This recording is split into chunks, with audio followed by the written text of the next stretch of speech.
Hey, I'm Ray Parker. I play Darth Maul in Phantom Menace and Solo, a Star Wars story, and G.I. Joe, Snake Eyes, and you're listening to Disney Universe Podcast. We would be honored if you would join us. To infinity and beyond! I'm Mary Poppins, y'all! You are without doubt the worst pirate I've ever heard of. But you have heard of me. I only hope that we never lose sight of one thing, that it was all started by a mouse.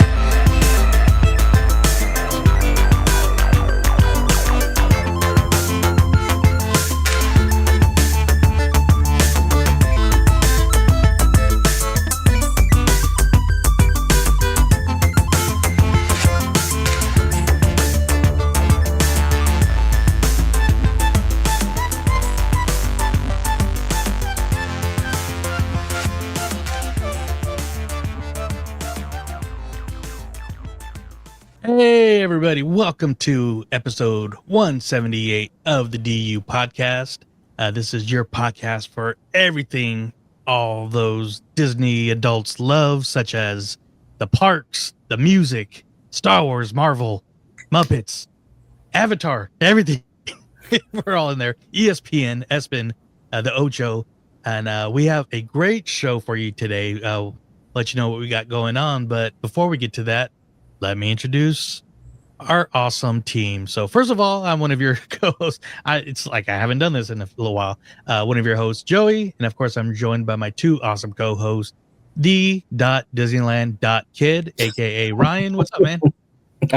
I'm Good. Right on. And of course, our very own luggable, huggable Pooh Bear, the Honey Wizard, Alex. What's up, man? Hey, I'm throwing stiff arms to everybody to remind you the Disney Universe soon to be home to NFL Red Zone. That's right. Nice. When's that? Is it next season or is it later on this year? I think it's a deal that's in the processes. Probably part of the reason why it's no longer 7 hours of commercial-free football because Mickey wants to see his bottom line. Exactly. But if we can get it on Disney Plus by next season, I'm with that. I don't know that I'm with paying for the ESPN app as it stands right now, but it will influence me to getting a streaming cable provider like Hulu plus Live TV that makes it make more sense. Nice. But anyway, I'm good. More touchdowns in the Disney Universe. There's ESPN2 now, and apparently, it's still Netflix in Canada, but you have to pay an extra $30 to watch the show on Saturday, and they added commercials, so... Yeah, it's messed up. Right. It's haywire. But that's why I said Hulu plus Live TV. It will trickle down to more affiliates. But basically, if you have Hulu plus Live TV, you get that already. So it's like I pay $30 more for just that, or I pay $90 and I get ESPN, cable, all this fucking shit included, and the wrestling is just thrown in. So the packaging of it is a little clunky thus far, but they'll figure it out. Nice. See, folks, you get streaming info here too. So we'll get more on that very soon. I know there's a lot of stuff going on. But we have a fun show. A couple episodes ago, we did our Council of Disney Adults, which we are going to then expand on that and kind of like update our old segment that we used to do. We haven't done it in years, but the Spotlight Cosplayer. But we're actually going to be doing DU2U. It's our Disney adult feature. Basically, it's the people that bring the Disney universe to you, whether they're podcasters, vloggers, artists, comics, actors, voice actors, cosplayers. We're still going to be highlighting them, so we'll have a way for you to contact us. But we are doing our first DU2U feature with probably one of the best people to have on the show, AJ Wolfe. Literally wrote the book on Disney adults. Literally. We went right to the top of the Disney adult food chain on this one.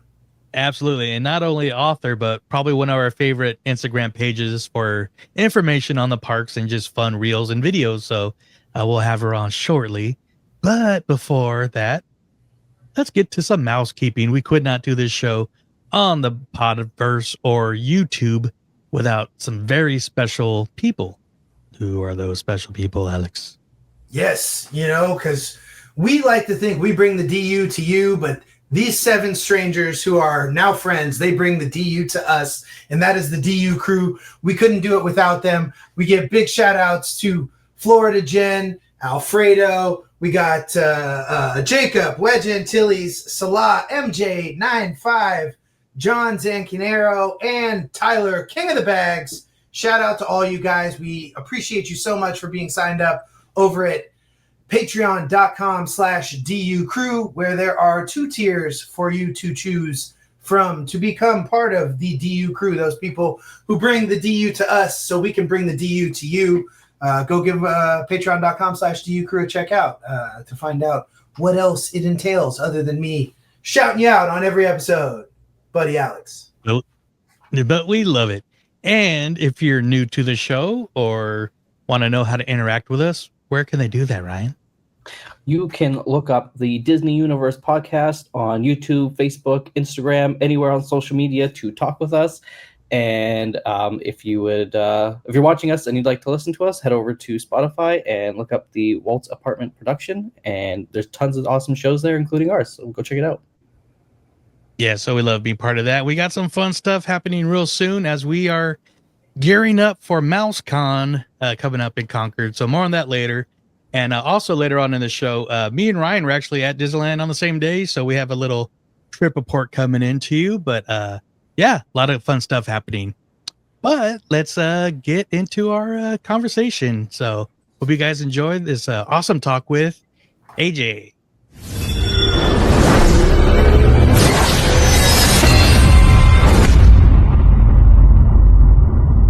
All right, guys. So as advertised, we have a very special guest for our very first DU2U, our Disney adult feature. And like Alex said before, what better way to start than have the person that literally wrote the book on Disney adults? An awesome book. I listened to the audio version. It's the Disney Adults Exploring and Falling in Love with a Magical Subculture. AJ Wolfe of the Disney Food Blog. How are you doing? Hey guys, I'm so glad to be here. Thank you for having me. I'm just surprised I got all that out without tongue twisting. That happens a lot. But it was done very well. But we are super excited to have you on here as our first real Disney adult feature. We've been teasing this over the last couple of months, and I'm like, you know what, I'm just going to message. So I'm so glad you're here. And we're big fans of the site. I listened to the book. It was I really pretty much listened to it in a day and a half. Oh, wow. It was perfect. And it's an easy listen.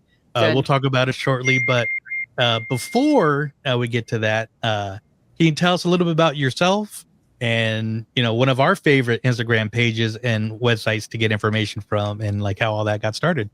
Thank you. Yeah. So I started Disney Food Blog in 2009, so a bajillion years ago.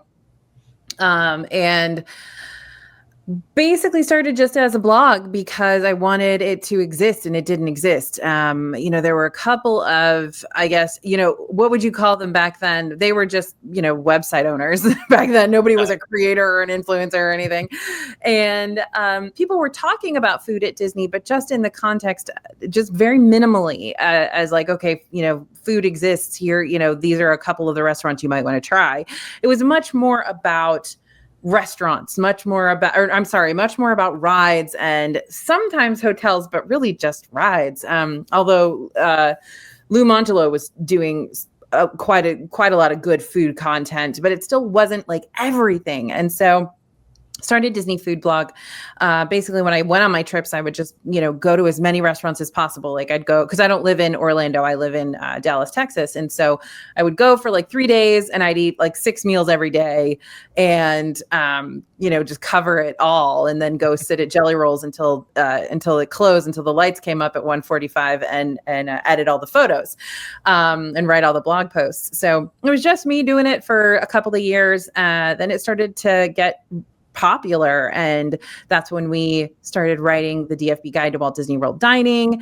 We brought in a couple of writers and reporters to kind of help out since I don't live there, and it just kind of went from there because that's when social media really started to pick up. Twitter, Instagram all came in 2009, 2010, 2011.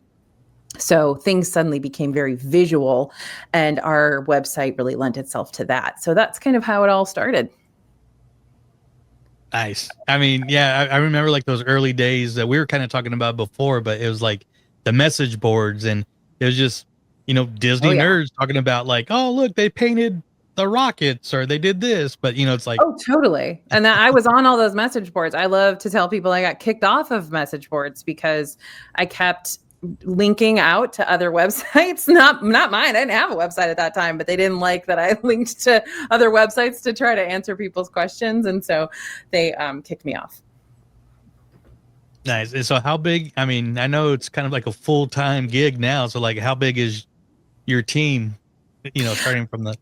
Well, so in addition to All Ears, in addition to DFB, we also bought All Ears in 2016, and that was created and run by Deb Wills originally back in the 90s. And that was a website that I had been brought up on. I mean, I read that cover to cover every day. And so when Deb was ready to sell it, she actually offered it to us to purchase, and we did. So now we've got these two sites that we run with YouTube channels, with social media channels, with the blogs and everything. And so those for those two, we have about 50 people on our staff. Nice. That's wild. I had no idea that All Ears had been around that long, since the 90s. Oh, yeah. Well, Deb Wills started it. I believe it started as a bulletin board way back. It was called Rec Arts Disney Parks, rec.arts.disney.parks. So it was a bulletin board. And then she broke off from that group of people and created WDWIG, Walt Disney World Information. I don't know. Okay. I can't remember. It was a long time ago. It was in the 90s. But she pieced All Ears together. She coded it all herself. It was all in like Dreamweaver and stuff. This was early days. So she was really the OG, she, and then Disboards, definitely OG in that whole space.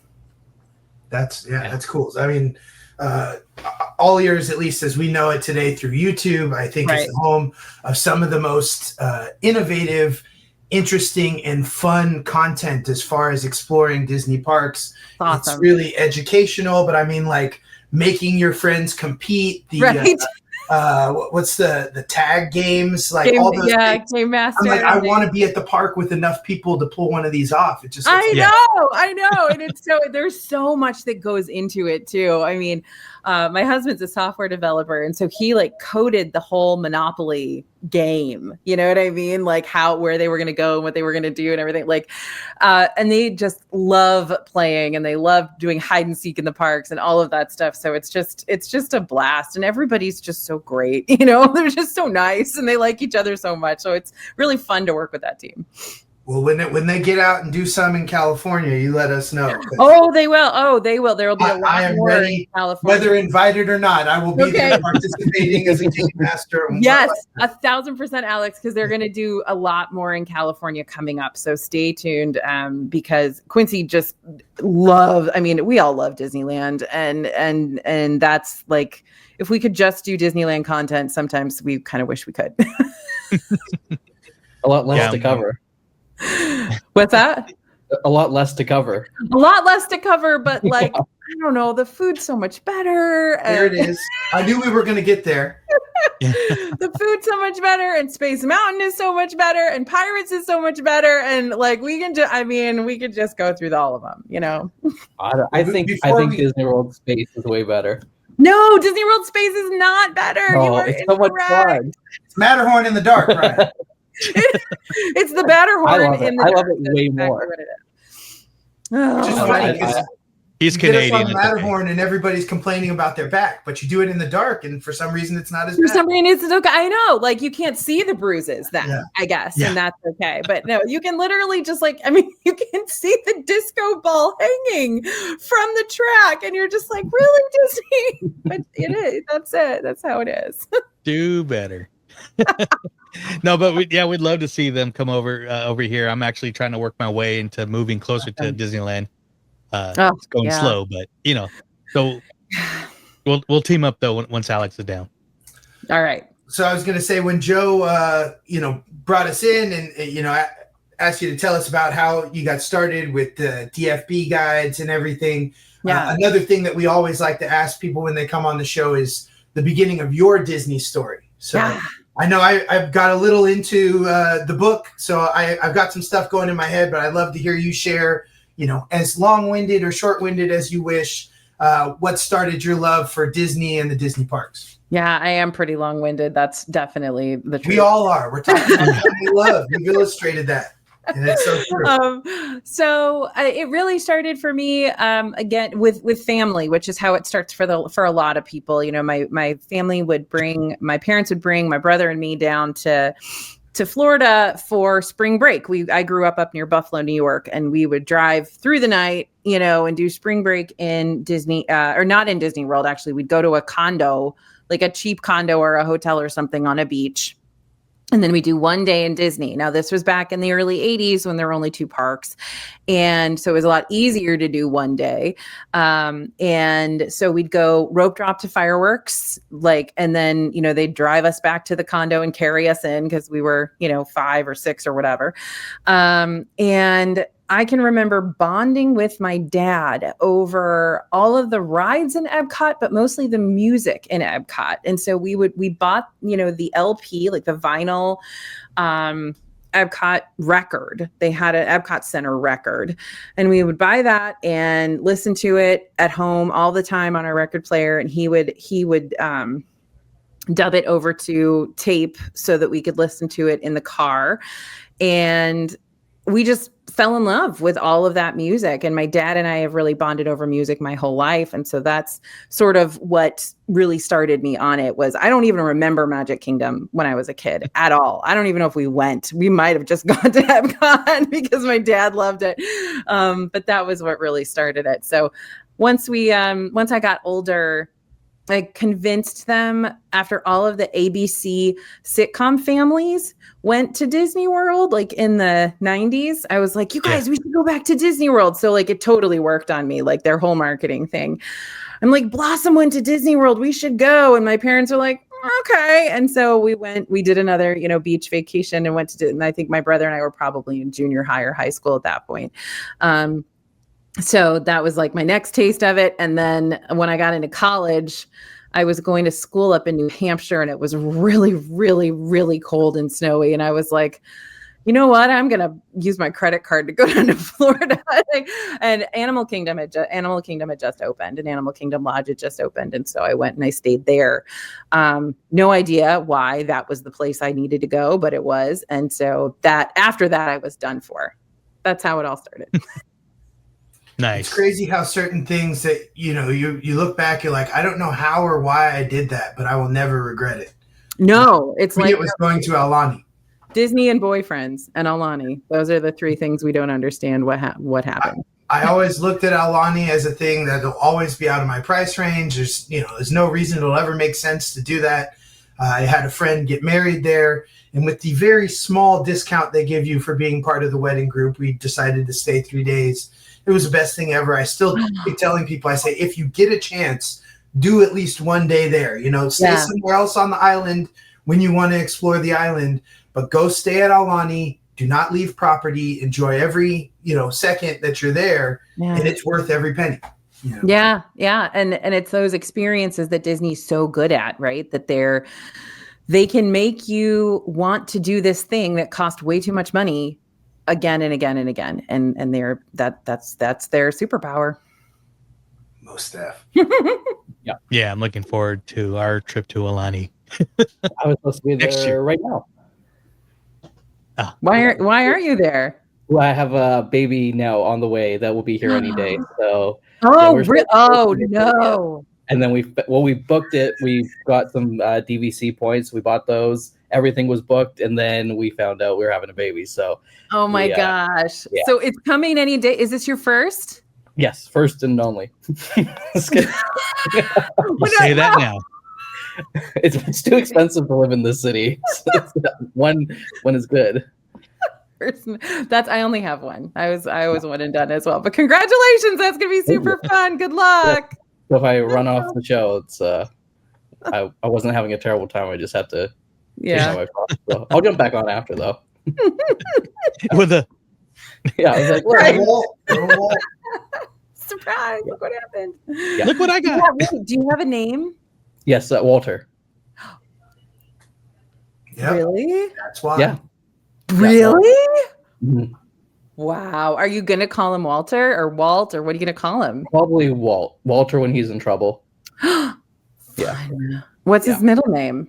It's my brother's name, so Davis and Armand. So Walter, Davis, Armand Pun. It's a bit wordy, but That's okay. My kid has 3 names too. It's fine.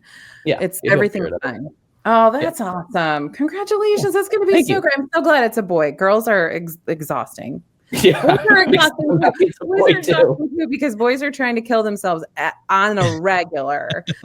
From the time they are born, they are just like, let me jump off this thing. And, but then when girls get to to be like 11, then forget it. You're done for. So yeah. So he can jump off whatever to learn. My buddy literally posted a meme of what's his name from Mad TV, like the oversized kid. They're like, look what I can do. He's like, this is literally my son right now. Like, yeah. Oh, totally. He's 6 or 7. Okay. So Healthcare is free in Canada, so he can break whatever he wants. Yeah, boys are great though. Oh my gosh, I love my kid's 12 and he's just the best ever. I love him. I love him so much, and he's a lunatic, but he's the best. It'll be good. Now we are all big foodies here, so we'll probably get to food a little bit later. But we're really excited to hear about your book and just how that came to be. And so, King can tell us how, yeah, what inspired you to write this awesome book. Absolutely. So Simon & Schuster, like I mentioned before we started recording, my editor at Simon & Schuster is a huge Disney fan and a cosplayer, huge Star Wars fan. And she actually reached out to me and said, hey, I think you should do a book. And so we met at Nomad Lounge to chat about it.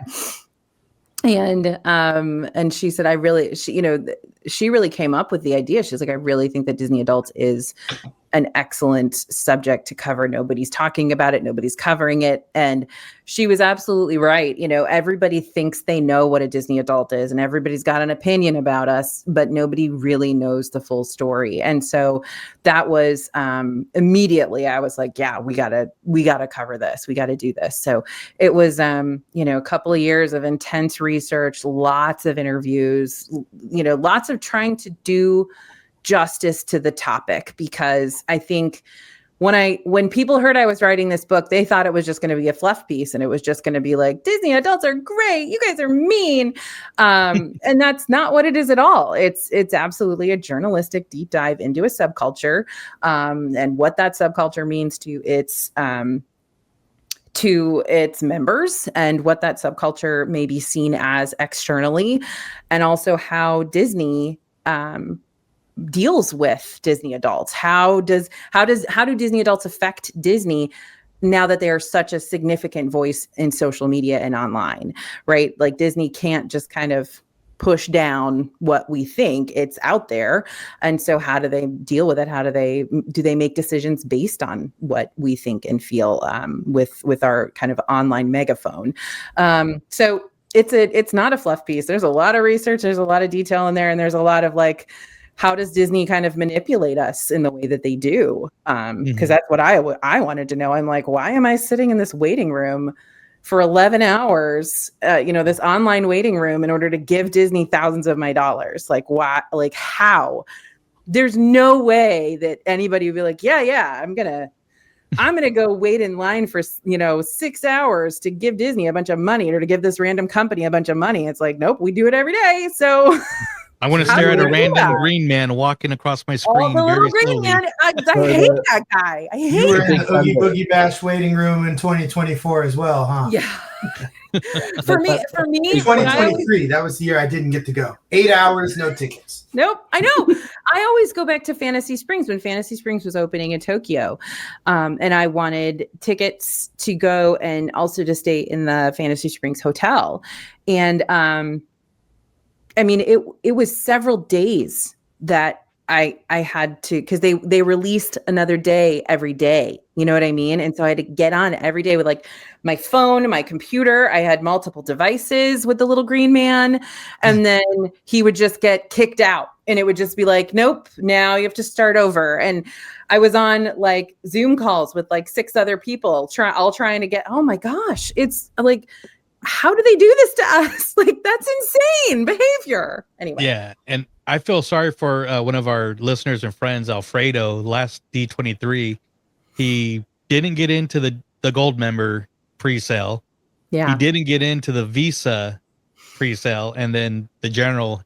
I mean, he literally tried for hours for 3 days straight. And hopefully, Alfredo, you get it next spring, so we can go. It's wild, guys. It's wild.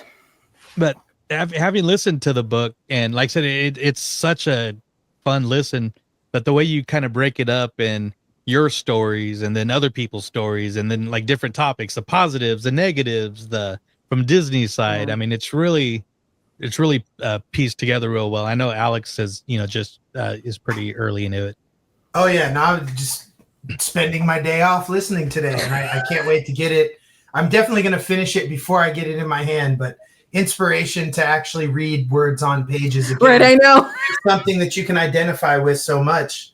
As far as the book, and someone like yourself who's been engulfed in Disney and Disney World for so long, when going into this subject about Disney adults, was there a particular pocket that you got into that you found you didn't know much about at all, or a specific thing that surprised you the most when doing research?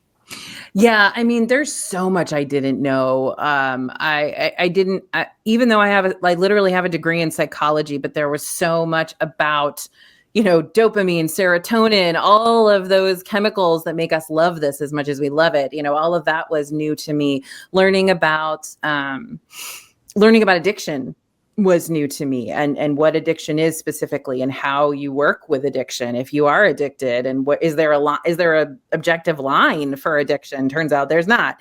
But probably mostly what completely changed the way I wrote the book was when I was talking to Disney adults, because I interviewed a ton of Disney adults, and one of my standard questions was, hey, what do you get a whole lot of hate from your family and from other people, right? They think you're super weird, right? And they're like, well, I guess, but I don't really care about that. What I really care about is how much I hate other Disney adults, which shocked me to the core, because I was like, wait a minute, that's not what you're supposed to say. You're supposed to say everybody hates you, and that's what the whole chapter is about. And they're like, nah, we don't really care about that, but we do care about how other Disney adults sometimes make us feel belittled because maybe we haven't been to a certain park, or we don't have an annual pass, or we haven't ridden this ride, or whatever. There's such a status and a hierarchy with Disney adults of who's done what and who's been where, and do you have this merchandise? And so that kind of emerged really as the real pain point for Disney adults, not how other people see them. They don't care about that. What they care about is what's happening inside their tribe, which actually makes so much sense when you think about how other fandoms work, when you think about how other communities work, like church communities, or when you're at work, like how those hierarchies and that status means more because you're a part of that community. And so it completely shifted the way I looked at the whole book. And I was like, okay, we got to dig into this then, because the bottom line is Disney adults don't care what you think about them. They don't care at all. What they care about is how other Disney adults see them. Yeah. And especially us being like, I know when you were saying that and how we look at other Disney adults kind of took me back to like, I want to say like the early days of like Disney Facebook groups. And especially like if we were from out of town and you kind of go down and you see, Disneyland being more of the local kind of park. And a lot of people are there more for social status than like the love of Disney. And so you see, I'm seeing like, I'm not one of those like, oh, Walt would turn in his grave kind of person, but hearing stories of like, just people like hooking up, I'm like, come on, man, it's Disneyland. Right. It's like, please stop doing that on the Alice in Wonderland ride. Like this is not acceptable. You guys need to get out if you don't love it as much as I do. No, totally. And I have one of my best friend in the world grew up, right in Anaheim, and they would go as kids, every weekend in junior high, and they got up to all kinds of shenanigans over there. So yeah, exactly. But that's what that really surprised me. But the more I thought about it, I'm like, why does that surprise me? That makes perfect sense. Like, of course you're going to care more about how people that you esteem, see you and talk about you than people you don't even know. It's funny. I remember on our Council of Disney Adults episode, I brought up the Disney iceberg, and you might walk in. For me, I work in a bar, so the second somebody brings up Disney at the bar, I'm like, okay, we like alcohol and Disney. This is going to go great. We're best friends. And they instantly assume that we're on the same page, and then they're like, oh yeah, man, have you ever tried Lightning Lane? Like, just bring up something that's so close to the surface. And I'm like, oh no, I thought we were going to be able to have this deep conversation, but I'm just, and it's not as much I am belittling you in that you know less than me, just a realization that there are definitely a varied scale as far as how deep people can be. Yeah. On the Kool-Aid, if you will. Exactly. Oh, 1,000% on the Kool-Aid. Yes. And I think that there is a level of, oh, bummer. I thought we could really talk about, which Pirates of the Caribbean is better or whatever, or like, is it, do you like the 1978 version or do you like the 1985 version, but that's why we find each other here. Yeah. We like the Disneyland version. That's what we think. We all started at some point close to the top of the iceberg above water. And then, in listening, to your book today, you kind of go through the brief history of Disney social media. And when you brought up message boards and reading the trip reports, that just took me back. I immediately went over to mouseplanet.com, which was where I was reading the trip report boards all the time, and started talking with the guys here when we got on just about how great it was. I mean, you talked about printing the trip reports to read on the ferry, which, I probably would have done the same at the time because I didn't have a smartphone or anything, but just how much you look forward to those people you knew who did long, detailed trip reports and things. And yeah, you couldn't wait till they went back so that you could get another trip report from them.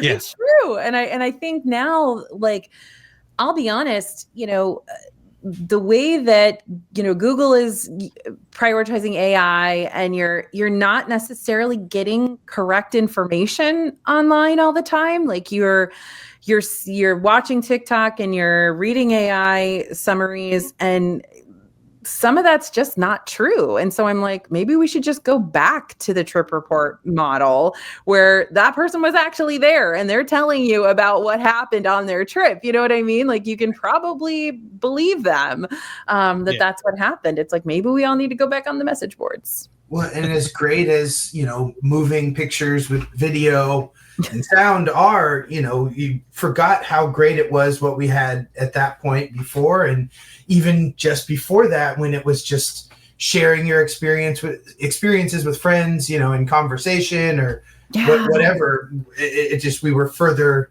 apart, and now we're more connected.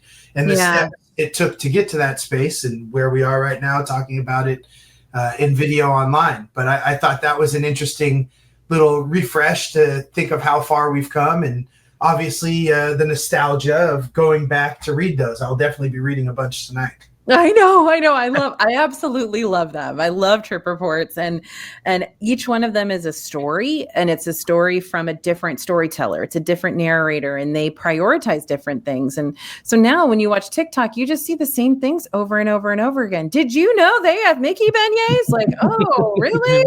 Whereas, you read these trip reports and it's like, they find new stuff. They explore new things. They experience something different from everybody else. And that's what I think is, genuine and exciting, because then you learn, right? So I don't know. I love that stuff.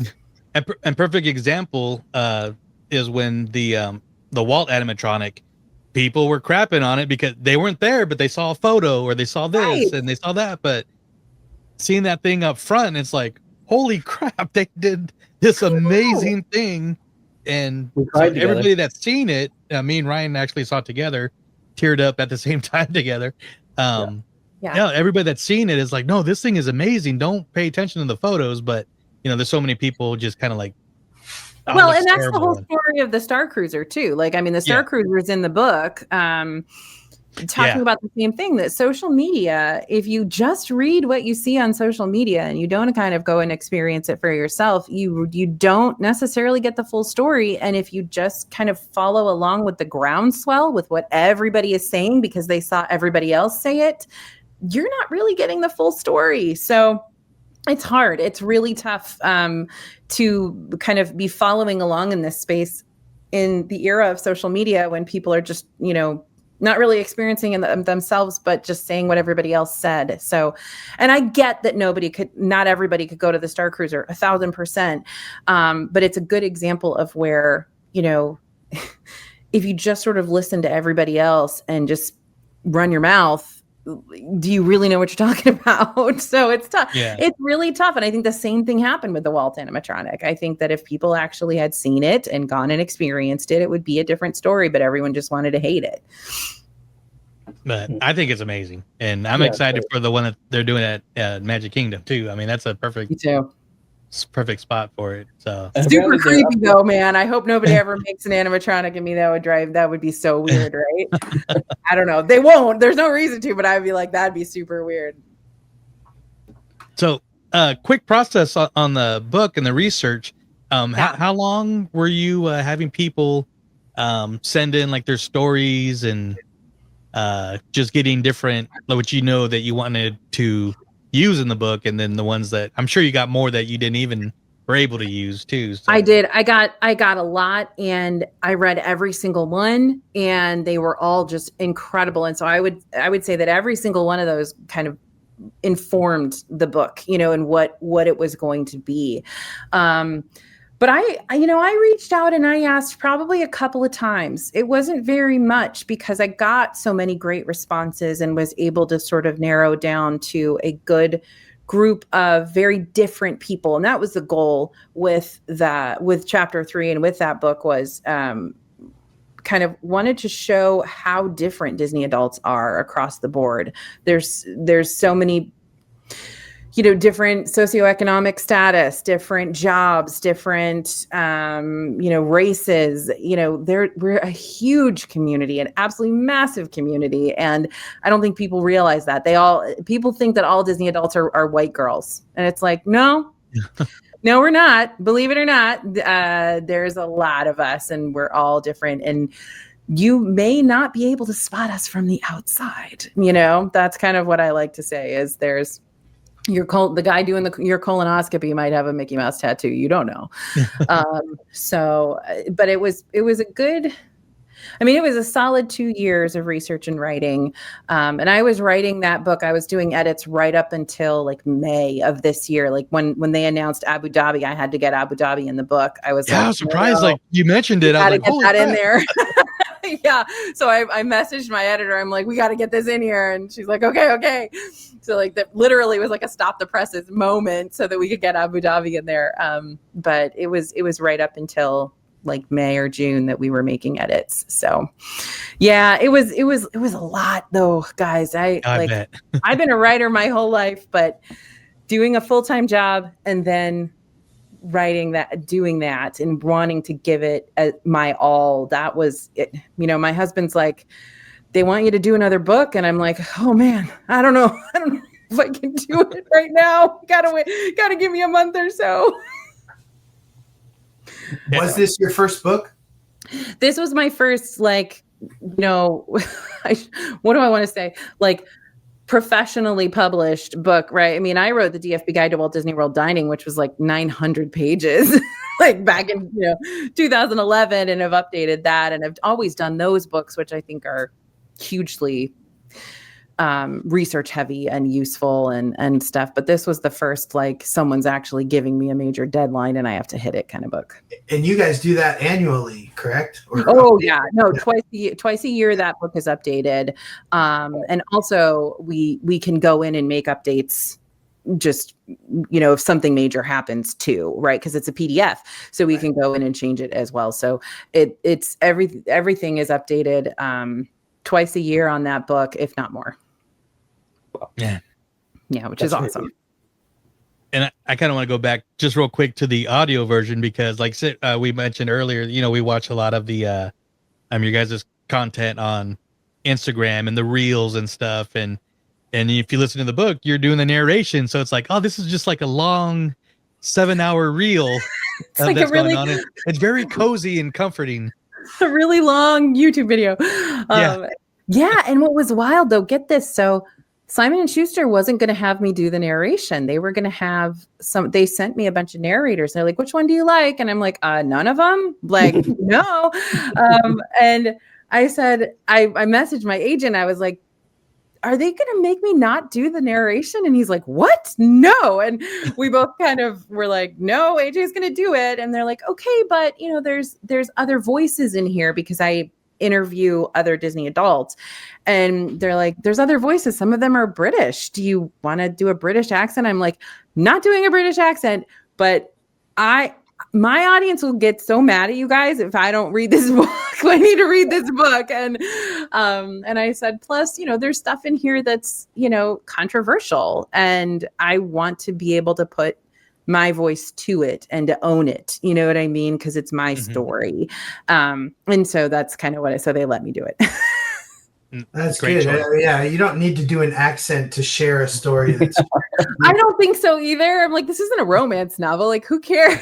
I could see where they're coming from as far as there are other voices out there, but I guess it's just as much their, lack of knowledge as far as where you are in the community, right. How much your audience is going to appreciate hearing it from you. I couldn't imagine somebody else. And I couldn't either. I'm talking about my dad in this book, and I'm talking about my, my personal, like when I ran my credit card up to $17,000 to go to Disney World, like I don't need someone else saying my words. And so I really kind of pushed hard to be able to do it myself. And I was very happy that they let me do that. That being said, yes. If you were to send them a list of famous voices, or in my opinion, famous Disney adults, who could you think of potentially reading your words? Oh my gosh. John Stamos. Right off the bat. Nice. Right? I just watched the 70th anniversary. Yes, I watched that too. Night, so I'm thinking about those guys, of course. I wish there weren't so many ads. The whole thing's an ad. We say this all the time. Every time they do it at the Christmas parade, everything is an ad for the parks. It's TGIF, just all over again without the show. I know. Without DJ without DJ, right? And the guy who was Aladdin. Yeah, brought up going to Animal Kingdom right when it opened, and I was like, as illustrated on Sabrina the Teenage Witch. I remember. I mean, such good marketing. My wife was probably through with me when we were getting ready to go on our honeymoon. That's all I wanted to watch. Family Matters, Boy Meets World. Of course, the two-parter for Full House. We can't forget when Michelle stole her sister's wish, right? Stephanie's thunder. Stephanie, yes. Oh man, we're getting deep now, you guys. This is all before my time. Well, spoiler alert, you mentioned that episode in the book, and when the first time I went to Hollywood Studios, I was already an adult. It was 2010. But, the one of the things I wanted to see was the Indiana Jones stunt show because, first of all, it's Indiana Jones. Second of all, Full House, right? So, but it's funny because when he pops out, there's people in the crowd yell, Steve, at the same time. It's pretty hilarious. So this is awesome. I know. The fact they had him as Aladdin in the parade, too, as he voiced Aladdin in the movie. That was great. See, that's how they get us. They're like, here's this deep cut that you're gonna love, and you're gonna love that we did this for you. I mean, that is the early equivalent. If you were at Magic Kingdom that day, seeing him on the parade float as Aladdin, yeah, that's when they had Johnny Depp as Captain Jack Sparrow. Oh, totally. Pride, right? 1,000%. Yeah. Leagues before. Oh, did you guys see that? When it happened at Disneyland? Yeah. I had a friend who was there and got to ride the boats when he was there. But yes. Wow. That's crazy. Just wild. Maybe they will have Robert Downey Jr. come in for the new Stark Labs. I mean, that seems the only way to do any sort of social media nowadays. Is trying. I know he's going to have with canned stuff. I feel like I need to stalk that ride when it opens and just like be on it constantly to see when he comes out. It's just going to be me and a box of Dramamine from that Kuka arm, right? I will see RDJ one way or another. I can't wait. Well, even at D23, they when they first showed it, they had his face blurred out, like he was like, but then they showed that it was actually him with Kevin Feige on the test runs and stuff after that. So he's going to show up. He's going to. I can't wait. It's the same, but it's the same thing as like the sum of all thrills, right? That thing that they had in Epcot for a long time, that just robot arm that just you would create your own roller coaster and then it would do the thing. You know, they had it in malls for a while. Oh. Is it the same thing? And it was in I never got to Sum of All Thrills or Disney Quest, but didn't they have a create your own coaster in Disney? Yeah, well? I wonder how similar the technology. I'm sure it's going back and forth on that. I think it's just going to be a stationary arm, but Joey thinks it's going to move and like be like. I think it's going to be like the Hogwarts. I think it's going to have to rotate like it's showing in the illustration as far as load in and keeping the line moving. So it looks like it'll pick you up. It's got to have some sort of VR. That's the thing I'm tripping off. Because if you're not, like, how else? Unless it's like an audio, especially if people are at different points in it, you're going to have to isolate the audio and such. So some sort of VR glass, and then, you know, it shakes you around a bunch while you're in the room, which is going to be great social media when looking at other people on it, you know? Yes, it's going to be hilarious. Maybe it'll be like Mario Kart at Universal. Yeah, that's what I was just thinking. Yeah, but faster. Yeah, hopefully faster. I just rode it for the first time at HHN, and it was interesting. It was felt a little dizzy, but also really cool at the same time, and also really dumb, like all at once. Yeah. How can something be like futuristic technology and dated all at the same time? Yes, literally that's exactly like what it is. Yeah. Although I did get pretty excited when they went through the mansion, because that's my favorite. That's my favorite track is the mansion, and I was like, oh, that's cool, but I don't know. No, real quick, funny thing on the Mario Kart, when we went to Universal Fan Fest, some friends that hadn't been on that went there, and there's like a 5-minute wait. So they get on the ride, but they didn't even do the pre-show. So they didn't know, like, you're supposed to look when you see the arrows. Yeah. They're like, what am I shooting at? And they're like, oh, you got when the arrow, you got to turn your head. Like, oh, we didn't even know. They didn't. I'm like, didn't you see the pre-show? And they're like, what pre-show? We're like, that's like one of the only useful pre-shows at a theme park. Yeah, I agree 1,000% because I would not have known what was going on. Yeah. So let's see. Oh man, now we're just getting just Disney nerd talk. This is what Disney adults do. I love it. I had a quick question about your process, just because you guys put out so many videos. I'm like talking YouTube specifically. Do you like bank them? Like, do you just like spend a day and just like record your voice for all the videos of the week? Or are you just every day? Oh, that would make sense as well. In addition to you pointing out that we don't have the link to that signed book right on the website, it would make a lot of sense if I just, on Monday, just record it. But I can't do that many, because DFB puts out 5 videos a week, and they're all, I do them from Google Docs scripts, and they are usually anywhere between 12 and 25 pages.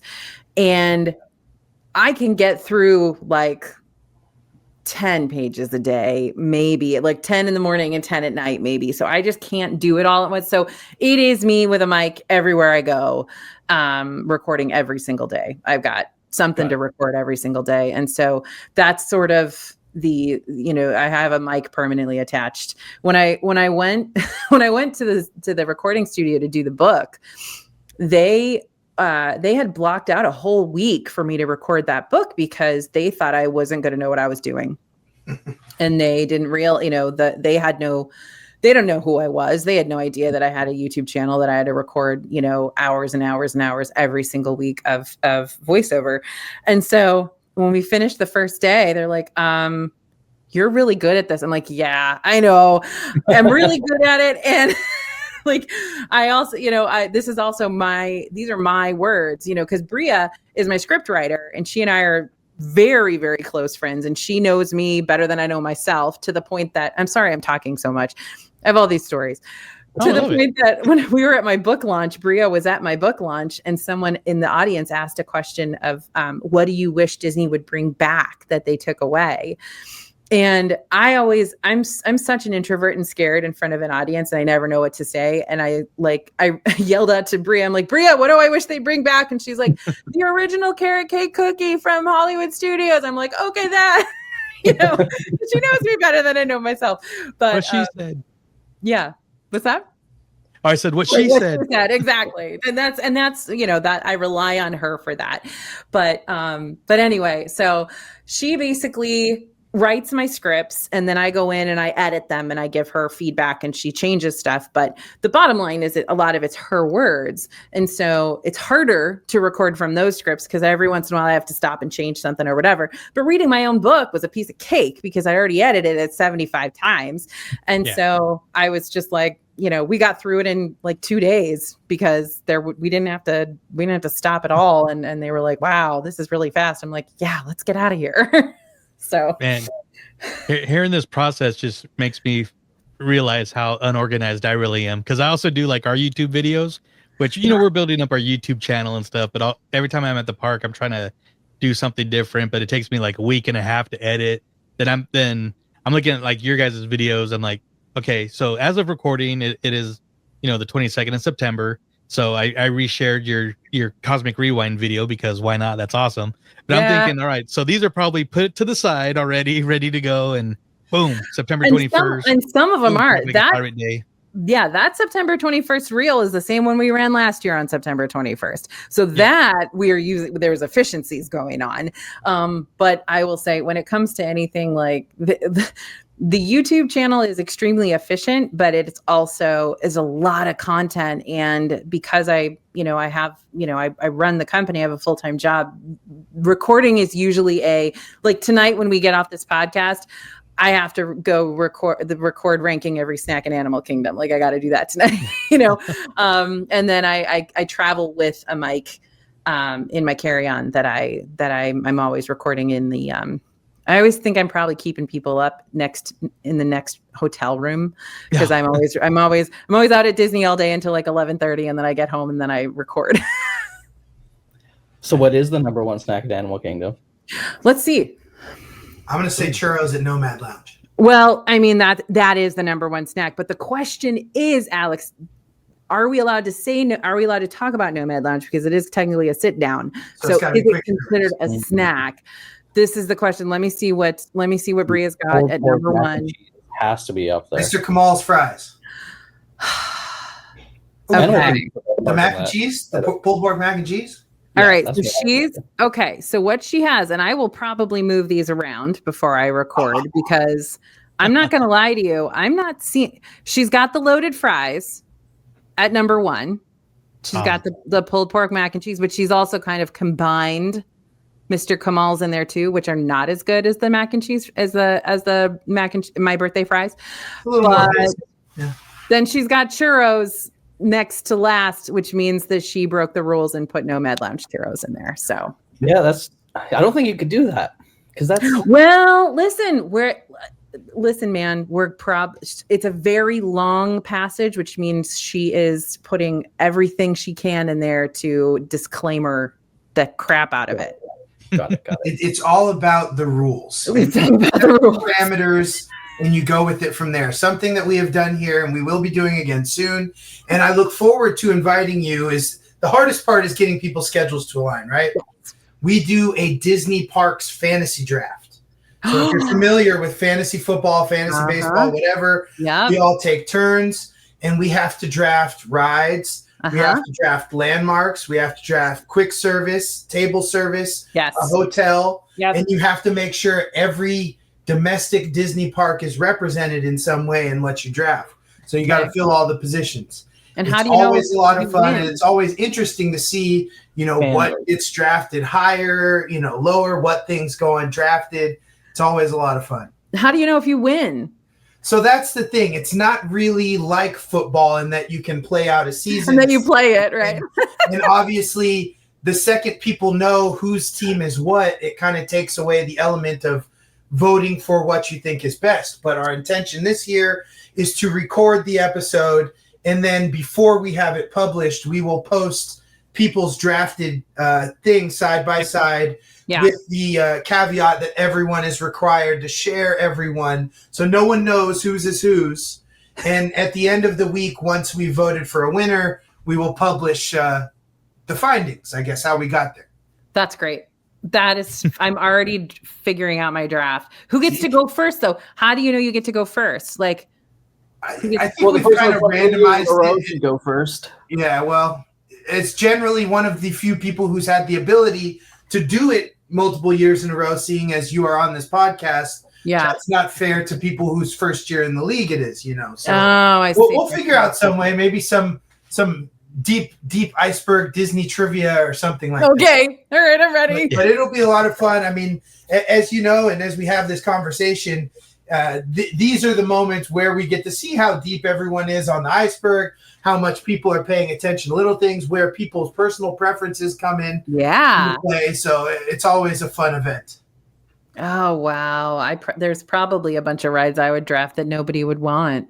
So I'll just. That's good. You just put them on the back end of your draft board. I'm just going to do Moneyball with mine. So there you go. Just wait. Nice.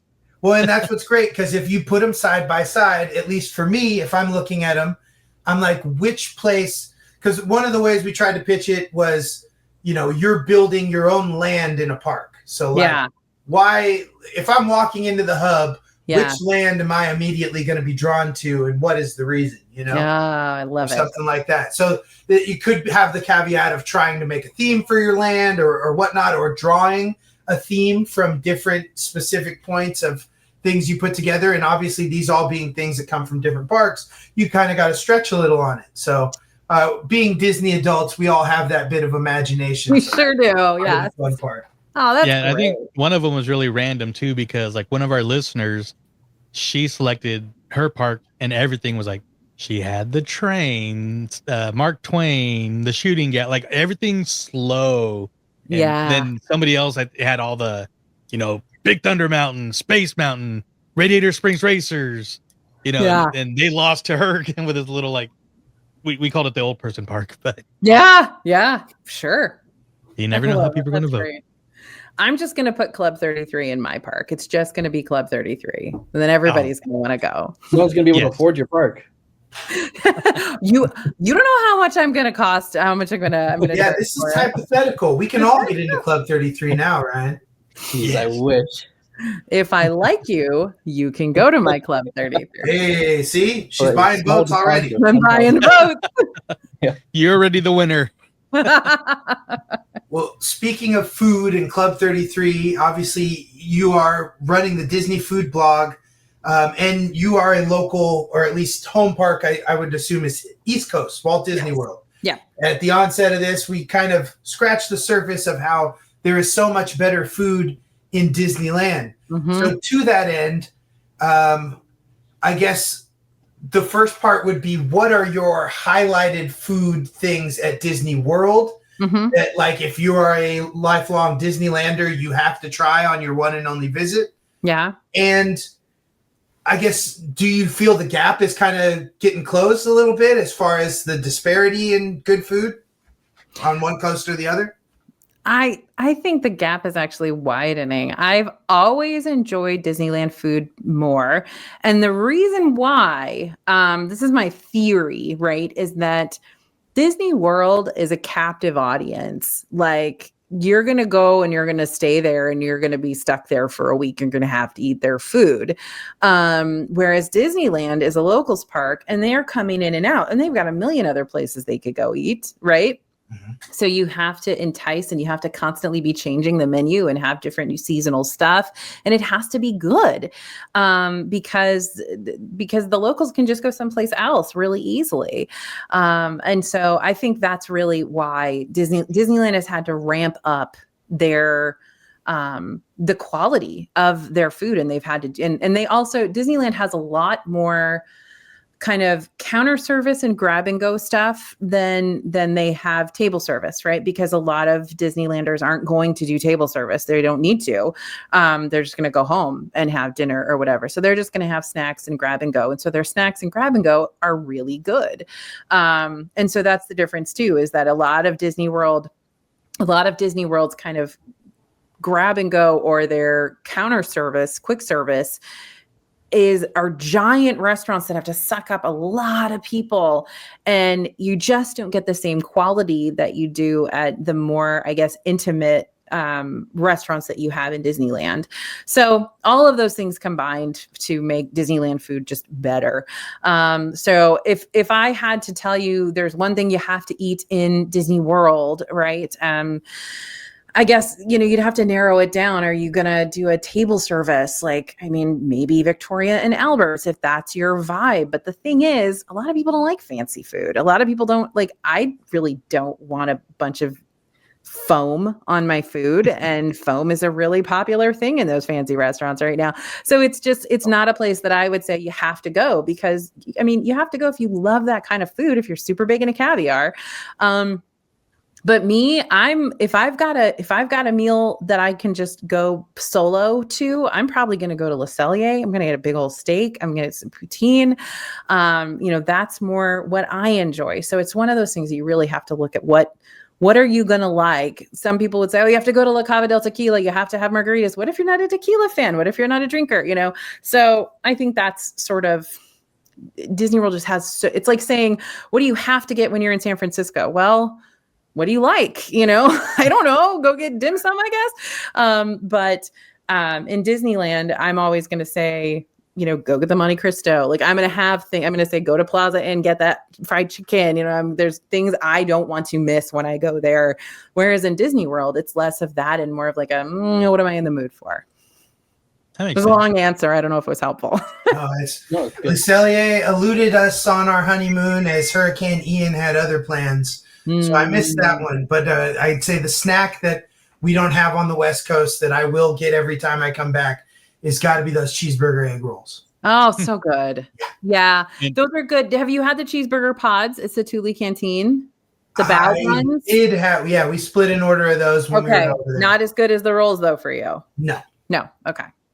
Yeah, for me, it's not a Walt Disney World trip if I don't get my Yorkshire fish and chips. Yeah. Right? They're so good. That's a must. Yak and Yeti's my favorite. I think Yak and Yeti. I love Yak and Yeti. So good. And it's you don't feel like crap after. You don't feel like you just ate a theme park food meal. Which is shocking because it's the same restaurant, the same company owns T-Rex and Rainforest Cafe. Really? Yeah, it's the same. And you don't feel good after those meals. Exactly. It's called it's Landry's, and they own all of those restaurants. And yeah, you're like, why can't you be like this all the time? Yeah. Why are you only like this here? It's okay. Makes you want to go. So yeah, I love it. I love it there. So quick question. I'm doing, we're going to Disney World for the first time during the Christmas season. And I think we're doing the Mickey, the Christmas party. Yeah. But my girlfriend and her sister, we're all kind of into selected sweets. It depends. So what are some of the highlighted, that we got to try when we're there? Let's see. When you are there for Christmas, I don't know. I don't know that they've released the seasonal stuff yet for that party or for Christmas in general. Let's see. If you can get over to, and this is not at the party, but this is over in Epcot, they usually bring back that gingerbread salted caramel cookie sandwich, which is 2 pieces of gingerbread with salted caramel frosting in between. And that is excellent. That's over at Caramel Kusha in Germany. It's only there during the holiday season, really. So that's one of my favorite things to get. Even though I'm not even a big gingerbread fan, but it's not like a really harsh gingerbread flavor. It got me on the caramel, though. Yeah, the salted caramel frosting in between. So good. So caramel. He's Canadian. I tell you, on every single time I have to say that word on my YouTube channel, I get comments. They do not like it. Doesn't matter how I say it, they don't like it. It's because your caramello bar is called caramilk here. So that's like why Canadians pronounce it like that, because of our chocolate bar caramilk. Really? Yeah. I don't know. It's always been caramel to me, and then everybody got real mad. How it's pronounced, but they like caramel. Canadians don't have anything good, so we just complain. I think it's just regional. It's like soda and pop. Like I grew up with pop, and everybody else in the world grew up with soda, and it's just regional. Yeah. Carmel is the city by Monterey, right? Yeah. Is that spelled differently? I say caramel too. No, it's spelled the same. Yes. I don't know. Forgive me. I always pronounce French words wrong too. And Star Wars words. I forever can't get Bespin and Bespin. I can never get it right. You got it right the first time. Yeah. I know, because I've had to say it enough now. But like my people in the comments, my YouTube director is such a huge Star Wars fan that I've never seen such a huge Star Wars fan as my YouTube director. And she gets so mad at me. She's like, oh my God, AJ, literally, I'm going to kill you. And I'm like, no, please don't. But just say it one more time. And she's like, cause I am a Disney parks Disney adult. I am not a Star Wars Disney adult yet. But I'm sorely, please don't have a Star Wars trivia contest to find out who gets to pick their draft first. Yeah. What Star Wars things can she say to trigger her YouTube director? Joe, go. Han or Han? See, I was thinking, do you know? Oh, I know that. I know that. Solo's last name. That one usually sets off Star Wars fans. Do I know what? How they came up with Han Solo's last name in Solo? Oh God, no! Well, how did they do it? Well, no, it was just the instance where he enlists into the Imperial Army. Yeah. And they ask him what his last name was, and he's like, "I don't have one." And then they're like, "Han Solo," and they just stamp it out because I forgot about that. Thanks for ruining it again. A lot of people tried to forget about it, Ryan. Thanks for ruining it. I was like, "Where are you going with this?" I was like, "Oh yeah, that horrible scene." Well, sounds like we would definitely love to have her on the show when we're talking in our Star Wars months. Oh yeah. Man. It's bad news. I also like to say, and I should not say this because people will hate me. I'm what I like to call a niner, which is episode 9 is my favorite. Oh. And I have a really good friend, Danger, who is does Coffee with Kenobi. I don't know if you've ever seen heard that podcast, but he just rolls his eyes at me constantly. He's like, "It's all right. You're allowed to like, the second trilogy. But you can't just like broadcast it like that." And I'm like, I really like the 9th. I don't know. They said the same thing about people who like the prequels 10 years ago. I know. You're not allowed to do. There's a great quote in my book from a huge Star Wars fan who says, "No one hates Star Wars more than Star Wars fans." I've been saying that for years. That's me.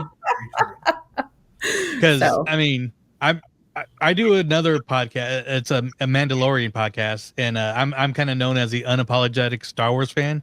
Yeah, because I pretty much like everything. Yeah, that's great. I'm 47, so I grew up with the original trilogy. Yeah. So I was just turning 20 when the prequels came out, and when people were crapping on the prequels, I'm like, these are fun. I like these movies. Star Wars. Don't take away my joy, people. Star Wars is better than no Star Wars. Like that's exactly. that's what I've heard said. Like would you rather not have any Star Wars? Because we can do that. Exactly. So I could go down a whole tangent, but that's another podcast on that one. But our own worst enemy on that one for sure. Exactly. And it's kind of like that with Disney now. It's exactly like that with Disney, where it's like, okay, but do you just want it to stay the same as it's always been? And then you never get a new ride because you keep complaining every time they change something, Yeah. So I don't know. Man, there's always walls up because they're building new stuff. Yeah, because you get new stuff, guys. That would be a great reality show for Disney Plus. What would you do, Disney CEO? Where they give different Disney content creators an opportunity to play out a year in the Disney Corporation or even just Disney parks. And then if they have anything good, they just yank it from them, put it in play and make it happen. It's like Shark Tank with like Tony Baxter and Bob Gertz. Like, ooh, that's a good one. I'm going to take that. Yeah. Oh my gosh, that's so. And you know what? That is kind of what Disney did, right? When they first, when people first started doing websites and stuff about Disney would sue them because they wanted to control the message, right? And then they realized, well, these people are saying a bunch of interesting stuff. Maybe we can just, steal from them instead. And so I think they're absolutely, you see a lot of Disney merchandise that looks a lot like the Etsy merchandise. The baseball jerseys. Whether it's the merchandise or now the POV ride things we're seeing, it's whatever we're doing and they're seeing that people are watching or consuming, they're going to do it too. Which is fine. That's totally fine, right? That's, I would rather they let us do it and get ideas from it than not let anybody do anything at all about the brand. So, yeah. And you bring that up really good in your book too, because there's this from the outsiders, the normies.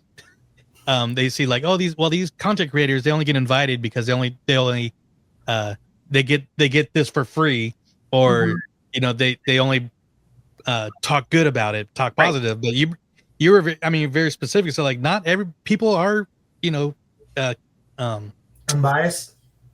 unbiased. They're if there's something an issue, they'll bring it. They won't like downright like insult it, but they'll be critical. When it so it's.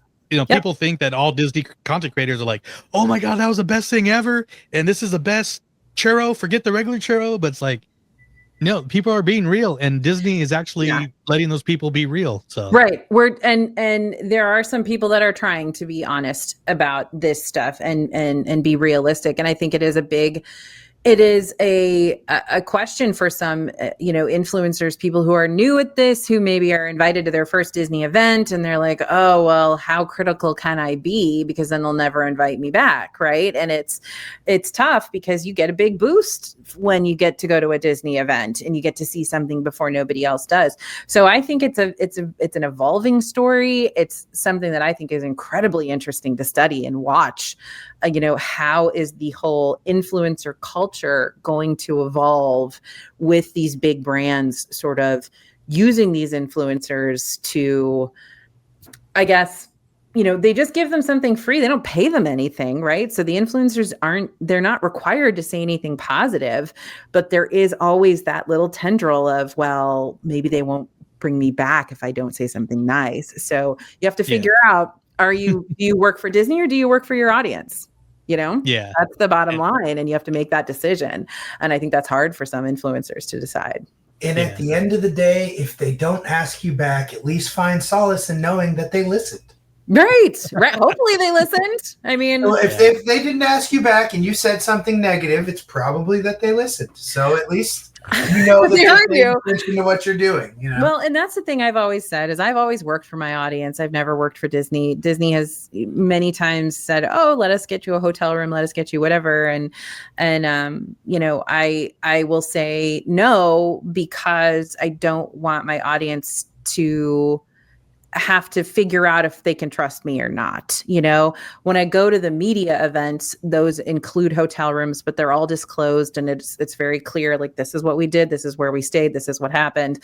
But to me, my audience is my boss, and there's no sense in trying to, worship another idol when it's these guys that are paying my bills.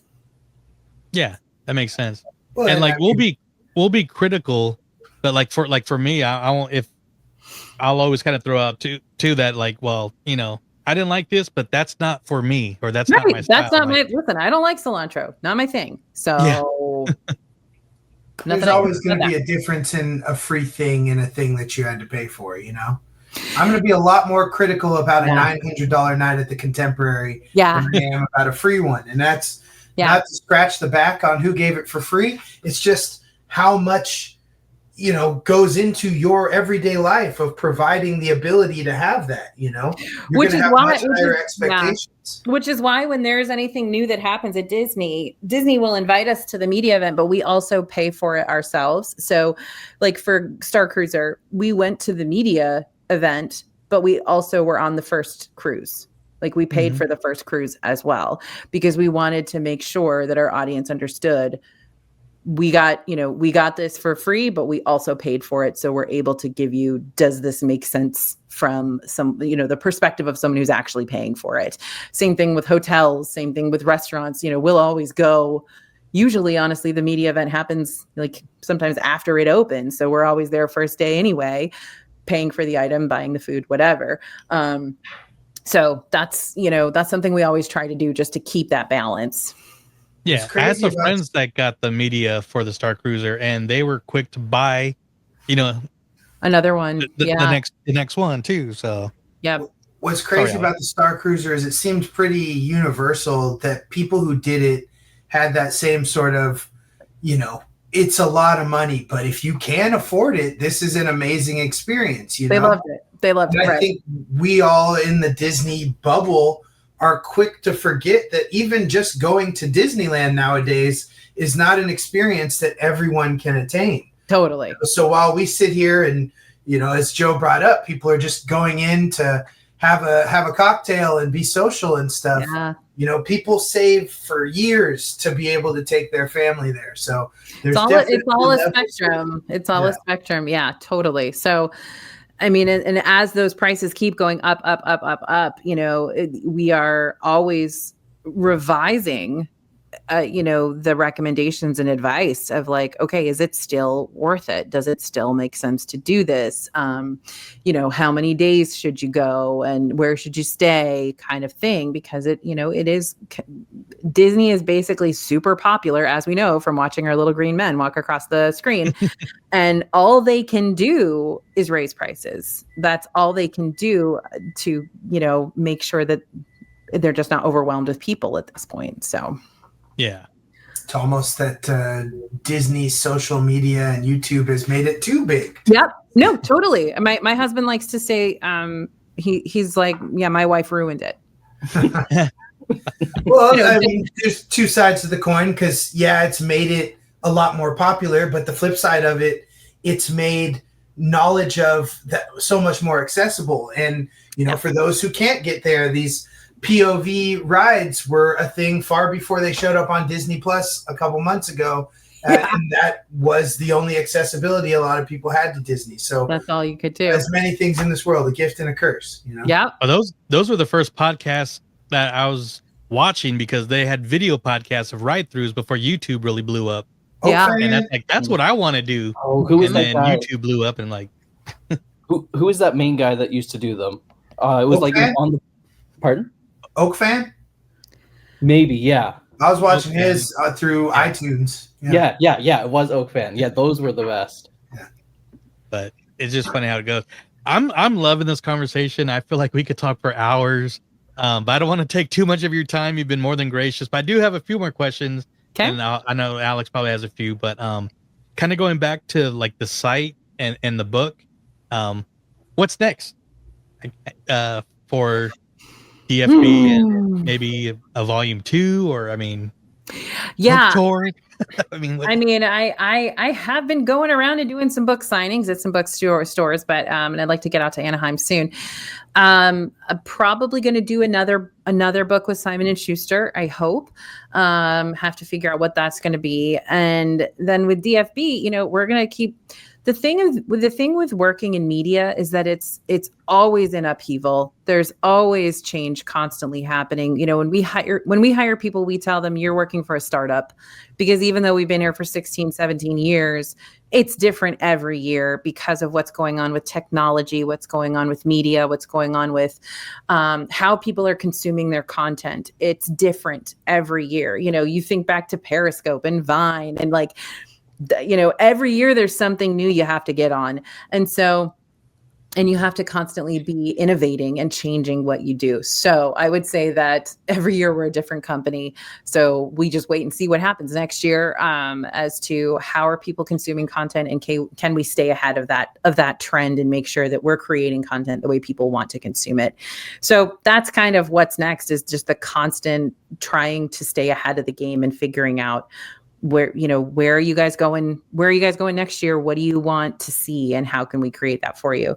But that's, I think that's all I can say about it, because it's just, I don't ever make plans past 3 months from now. You know, there could be another TikTok coming out, and then I got to figure out how to make that work. You know what I mean? So it's always different. So you guys are like the Beatles. You just evolve with the times. I guess. I guess that's what's going on.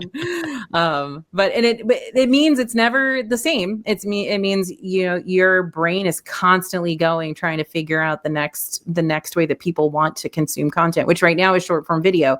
You know, when I started, it was blog posts and it was words. And then very quickly it shifted to photos, right, with Instagram. And then it moved into long form video with YouTube. And now we are into short form video. And so we just have to wait and see kind of what's next. Saul. Well, we're eating it up. So like I said, we're big fans of, you know, DFB I saw when I started following, it was like, when I was messaging you, was like, you've been following them since like 2015 or 14 or something like that. So awesome. I was like, wow, is that when Instagram started? I think, I don't know. Back in the day, like 2011, I think it started, or 12, something like that. That's when we got on anyway. Maybe it was probably there long before that, and I just didn't know about it, but it's a long time. Nice. Alex? Yeah, I would say, definitely, you know, everything you're saying about eating up the content. I'm very much looking forward to the Disneyland Paris content from all ears. We are planning a trip to Paris for next spring, so looking forward to using some of the tips and tricks that we get from there, especially knowing how you guys share with us Disney World and Disneyland so well. Yeah.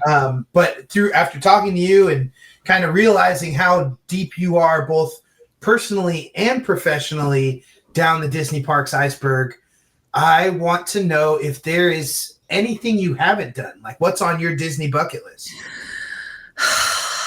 Goodness. Probably. I haven't been to the Club 33 at Animal Kingdom yet. Okay. There's that. And, you know, I think I would really like to do a bunch of the Nat Geo expeditions. We just got invited on one as a media event, and my best friend who was the one who grew up in Anaheim, she went and covered that for us. And she's like, this is freaking amazing. And I'm a huge traveler. I love traveling. And I feel like that is a great crossover, because you're actually on the ship.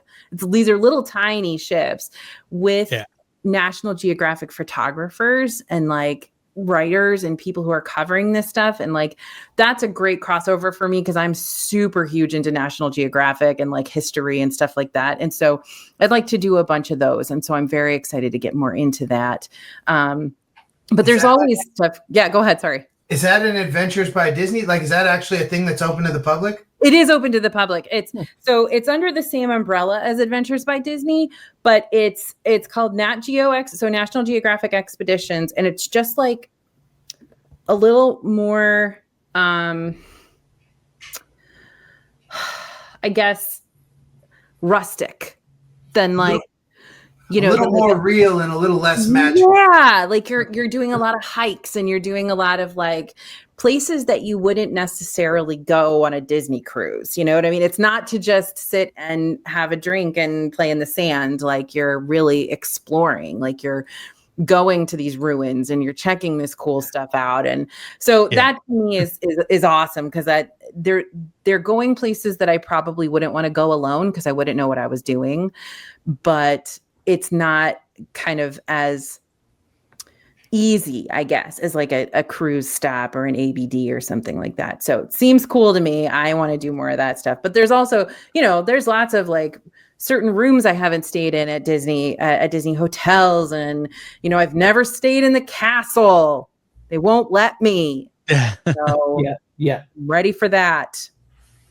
Yeah, that Nat Geo, I remember last year when they're doing those D23 like sweepstakes, like all the different kind of trips. That was the one I wanted to do the most. Yeah. I was like, that just sounded awesome.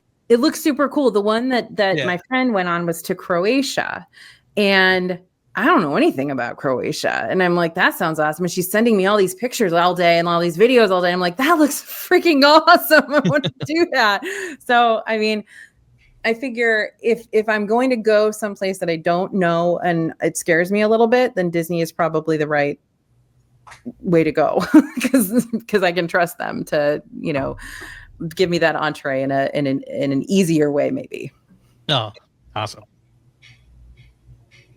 Got anything, Ryan? Or I just want to say thank you for all the content you put out, and I kind of snuck my questions throughout the talk, but yeah, I'm staying at where am I staying in May? Fort Wilderness. Yeah, so I'm on a kick of watching all those videos. I have to use my points that I got from the DVC Wars, which was for Alani, so I swapped them over for Disney World. So I'm prepping for that trip. So I just want to say thank you for all the help, even though it's just so many videos. Are you taking the baby? No, I'm gonna go with a couple of my siblings. My wife doesn't do well in the heat, and we're going in May, so that's gonna be great. No, seriously, that sounds awesome. Yeah, and me and one of my brothers and my sister, and we got the room with 3 beds. So by then you will be ready for that break. Yes, I bet.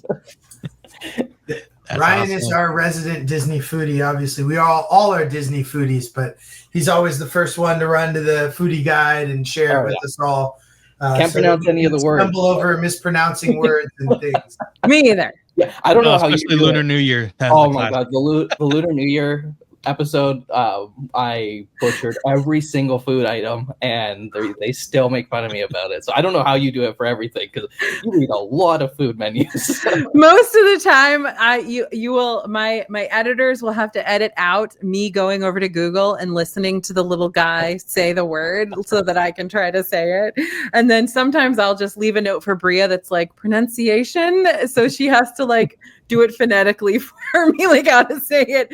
Or sometimes I'll just be like, you know, it's like that bagel with the hot dogs in it. Yeah, we just read it off your guys' blogs. Yeah, that's all we're gonna get. It's the bagel with the hot dogs, you guys. Yeah. You don't know how to say it either. That's what I figure. Nobody who's listening to me knows how to. And if I said it, they wouldn't know what it was. So it's the bagel with the hot dogs. I should just own it and be like, no, that's how you pronounce it. You guys are wrong. Yeah, you're totally wrong. It's caramel. That's how it's pronounced in BC. So. Yeah. No, they get me every time. Awesome. Thank you for coming on. I would ask you to tell people where they find you, but I know a lot of our followers already follow DFB since we always share your guys' page. But if they want to get your book, an autographed copy, where can they go for that? Go to dfbstore.com. You can get an autographed copy there. And Ryan pointed out that it's hard to find on our website, so we'll have to make it clearer on the website how to get over there and get it. I think there's a little Disney Adults button at the top, but it just takes you to like Amazon to get it. So we'll have to make sure that we've got the DFB store on there too. Yeah, you guys got cool hats and stuff in your store. So. Yeah, man, we got those hats. Yeah, it's this hat. It's actually my friend. I don't know if you know Carly Wiesel. She made these for us when we went to the Rainforest Cafe in Galveston, Texas, specifically to ride the river ride, because it's the only Rainforest Cafe that has that has a ride in it. So we literally just went down there for that purpose. And she made these hats, and it's this gal on Etsy who makes them. And I love this hat, and I wear it all the time. It's super soft and it's like really high quality. And so when I was going to make the Disney adults hats, I actually had this same person make them because I love it. So anyway, It's a really nice hat. And I hope that whoever buys them wears them all the time the way I do this one. Nice. I think Alex was going to say something. I was just going to add that obviously, we are listening to the book. We will definitely be reaching out, getting a copy. We will make sure that once we post this episode, we post the link to where you can directly get a copy. But for one lucky one of you, we will also be acquiring a copy to have as a raffle prize at MouseCon on November 1st in Concord. This will be like our 5th year at MouseCon, and we're really looking forward to being out there with the Waltz Apartment crew, and we've got a couple of fun raffle prizes already. So we're just throwing that in the bunch of great things that you can come acquire, meeting us in person. We're going to be recording bits for future episodes, so we hope that you guys come out and join us in person there November 1st in Concord at the Concord Plaza Hotel, MouseCon, NorCal 2025. November 2nd. November 2nd? Yeah. November 2nd, yes. The Sunday after Halloween. Thank you. November 1st, we'll be doing another party, but we're going to tell you about that later. Ooh, that's exciting. Nice. And of course, get your copy, but also listen the audio version narrated by AJ herself. It's so awesome. It's a great listen. And like I said, I blew through it at work. So very enjoyable. And so, like I said, so excited to have you on. You got an open door anytime. I'm sure you're on a lot of podcasts and shows, but we love you over here on the West Coast. Love coming and talking to people who know as much as you guys know. It's such a blast to go deep and talk about all that stuff. It's my favorite. I'm such a nerd. and if you ever need Club 33 friends, we'd be more than happy to volunteer. Yeah, I am not a member. I have to rely on my own Club 33 friends. I'm happy with the one time I went, but there's always more. Yeah. Oh, totally. I also got to wish you luck to your Bills. I listen to you. You're a Bills fan. As NFC guys over here, I think we generally don't have a rooting interest in the AFC. And I know as Niner fans, for Joe and myself, Chris Berman tried to circle the wagons for us many times that we would play each other in the Super Bowl. If it's not us, I hope it's you. And if it's us versus you, we'll cross that bridge when we come to it. Absolutely. I will root for the Niners if you guys are there. Listen, God bless us all. All right. God bless us all. It's cute. We see your shirt, Ryan. That's great. I'm happy about your Seahawks. Hey, I'm the only team that's won a Super Bowl since I've been alive, and that's 30 years. Okay, you can hush. So. You can just hush. Since he's been alive. We all remember Super Bowls when we were kids, kid. Zip it, lock it, put it in your pocket. Is that when dinosaurs were quarterbacks and stuff? Big shout out to our buddy and DU crew member Jacob, who is also big time Bills fan, Bills Mafia. So I always tell him I'm rooting for him. So. Yeah, we'll see. I can't actually watch the games because I'm so stressed out the whole time. Like they always want to make us. They always want to shoot my anxiety through the roof. These guys. Okay, one last one. All right. This was a question I had going out on our honeymoon. Okay. Best place to watch a game at Disney World. Best place to watch a game right now is probably gonna be, let's see, I'm thinking through because it used to always be ESPN, but now it's gone. We went to CityWorks. Yeah, CityWorks is probably one of the best places. They're going to have a lot of games on. Splitsville might have some games on, but it's definitely downtown Disney, or I'm sorry, Disney Springs. You got to go to Disney Springs. That's going to be where you're most likely to find your game. Okay. Good to know. I'll be there that weekend after Thanksgiving. So. Okay. All right. Well, once again, AJ, thank you for coming on. I'm going to repeat it again, but you always got an open door anytime you want to come back. And thank you. This has been a blast. Thank you so much, guys. All righty, guys. Man, I hope you enjoyed that conversation. That was so cool. Having somebody, AJ, somebody we've, been a fan of the site for so long, and having her on and fellow Disney adults unite. So yeah, that was a lot of fun. But can't that wait was a to blast. do that. I feel like I've been in a Disney food blog episode now. I'm like, I know, right? sitting there talking to her, and I was like, I've heard this voice once before. She's got to be one of the most famous Disney voices out there right now. Oh yeah, probably. Yeah, I kind of put her up there with and Alex, you might know this a little bit more than Ryan. Ryan, you might know this, but what's her name? Was it Stacy from Disney Do when you're at Disney World? Must Do Disney. Must Do Disney. Yes. Never heard of it. It was fun. Never mind. If you know, you know. But we'll talk about it later. But before we go, we have a quick trip report for myself and Ryan, and we were actually at the park on Friday, the September 5th. Was it September 5th?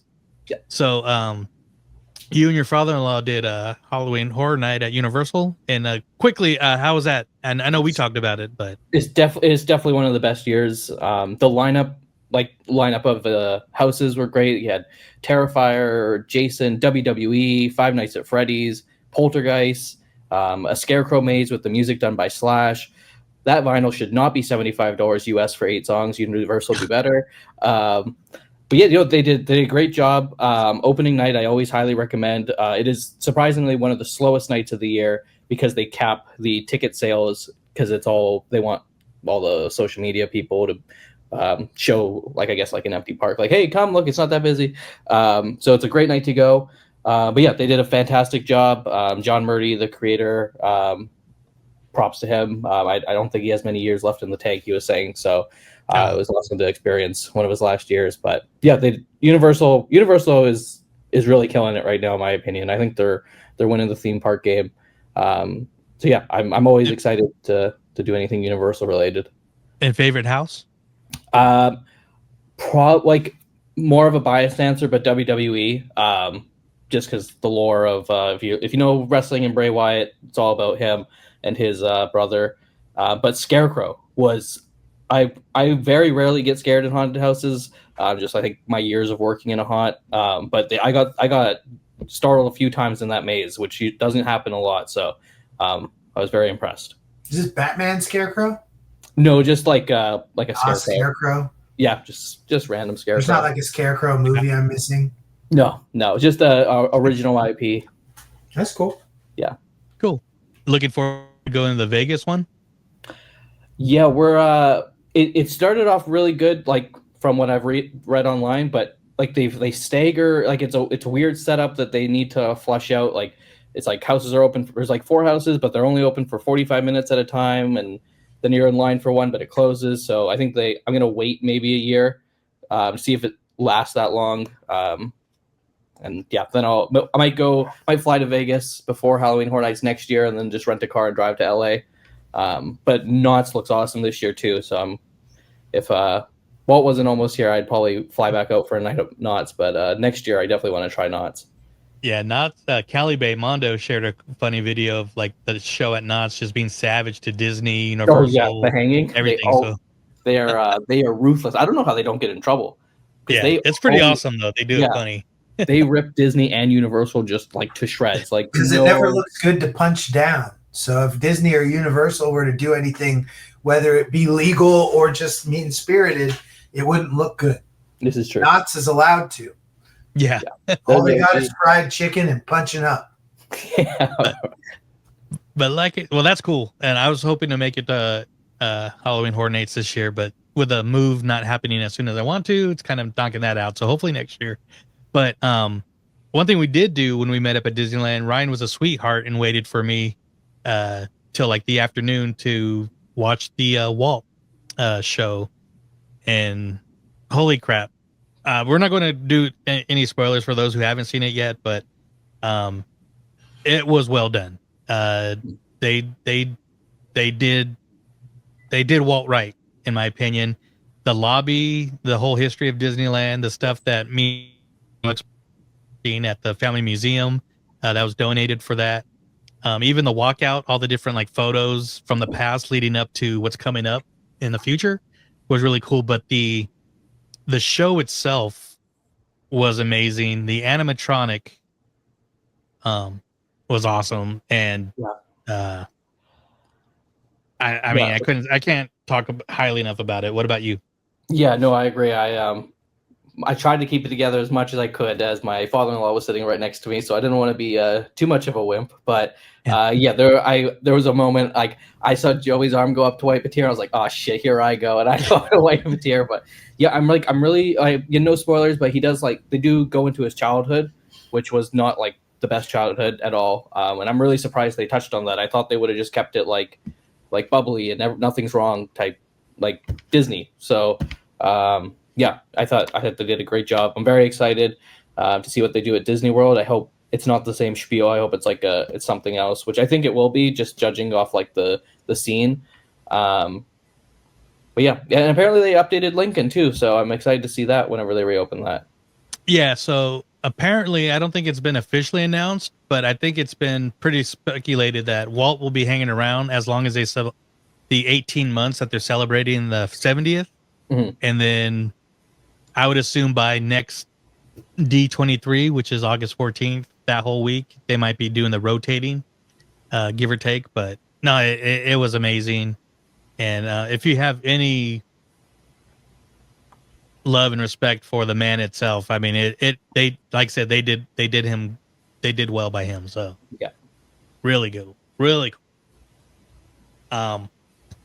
And like I was there the whole weekend because like my niece Tori, her and her roommate, they came for the race. My sister and her did the race, and then we did Oogie Boogie. But one of the things I was really looking forward to was the Lorcana Collector's Quest that was happening at DCA. I posted a video on our YouTube, so check it out at DU2U. It's just kind of like a little process, and there's a little sign that kind of mentioned that this is something like Imagineers are testing, and it was in the Beast Library. So we know that's been closed for over a year, but the fact that they had this thing in there was pretty awesome. And just the feedback, we ran into some fellow Glimmers of the Galaxy guests. Lorcana Stan ran into him on the first day and did the quest a couple times, which was cool. So I was able to get myself a set of cards. I brought some for Alex, and we might even have some to give away sometime in the near future. But as of recording, I believe this will be probably winding down. But definitely check out our YouTube. It was really cool. Our friend Rebecca was there the day it opened as well, with a number of Lorcana content creators. And a lot of the locals are helping the people that were trading with the cards and stuff too. So that's a really cool community. First time I was actually with the local LA community like that. So that was very awesome. And like I said, the video was really fun. Brought back the old costumes from the Mickey and the Magical Map, so you'll recognize those.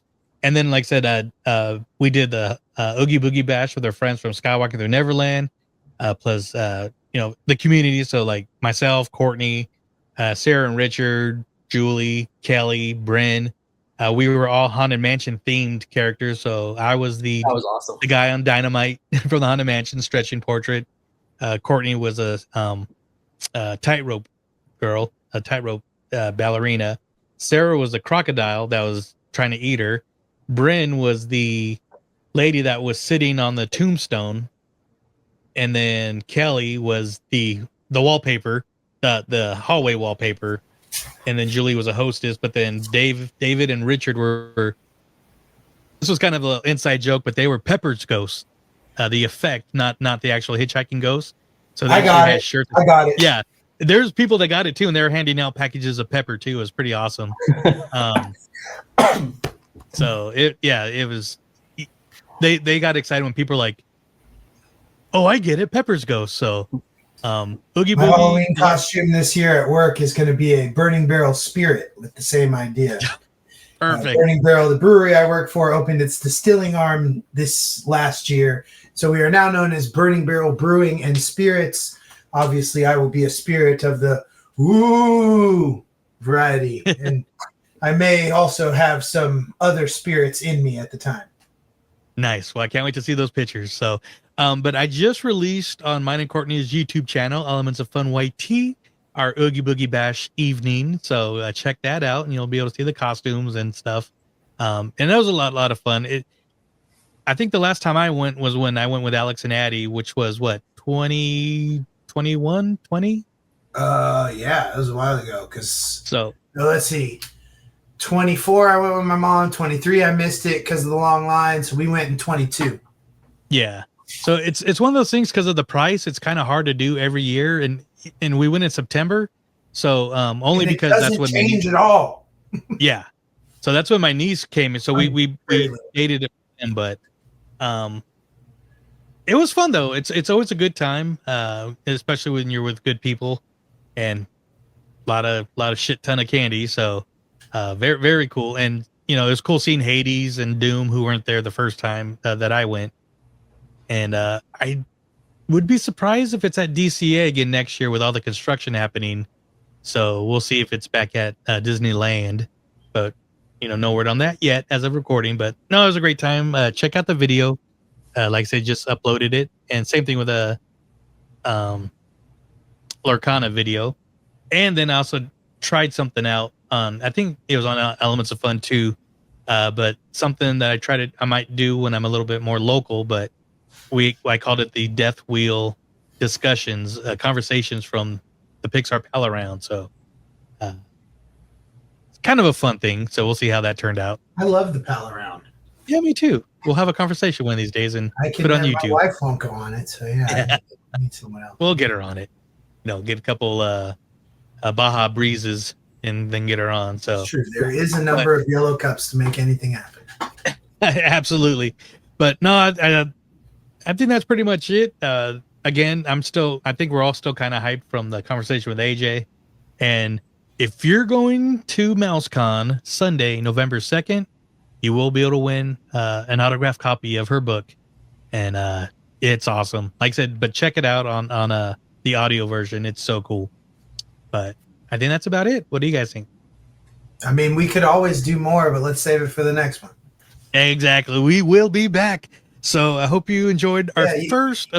You guys thought this was a banger. We're going to keep the hits coming, too. I'm excited for what's in the tank. We're not going to tell you right here and now, but a certain special anniversary of a certain movie might have a certain person coming to talk to the DU boys. So get ready for that. Yeah. YouTube viewers, YouTube saw it first. So if you're listening to this, rewind and watch it all over at the DU2U on YouTube. Go check it out. Maybe. And if you would want to be a featured Disney adult, whether you're a blogger, vlogger, actor, artist, tattoo artist, we know many. We have a favorite Disney tattoo artist. Shout out Matt Robinson. We'll get him back on. But let us know, and we'll get you on a future installment of DU2U, our Disney adult feature. So, on our way out, we would love to thank our very special friends once again.